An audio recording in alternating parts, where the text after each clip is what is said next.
I mean, this topic is really, made our lives difficult.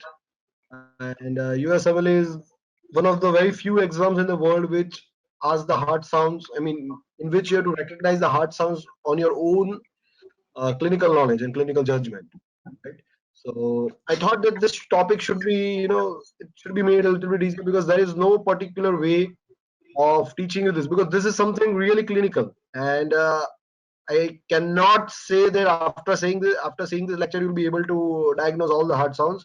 You have to repeatedly practice it because this is just a lecture, right? This is just the way how you should read it, but you have to do it yourself. So if that is in your mind that after the lecture I'll be master of recognizing the hard sounds, no, I'm so sorry for that, right? Second thing, this lecture is not intended to teach you the pathologies in detail. Of course, I'll tell you what is aortic stenosis and all those things, but I will not go into details. This is purely based on heart sounds. So let's get started without wasting much time. So what is broadly there in this session? Okay, so there is first of all we'll talk about heart sounds, so normal and abnormal heart sounds. Then we'll talk about heart murmurs. There is a difference between heart sounds and heart murmurs. Often people confuse them both, right? And this lecture is on both, not just heart sounds. Of course, heart murmurs we will discuss, right?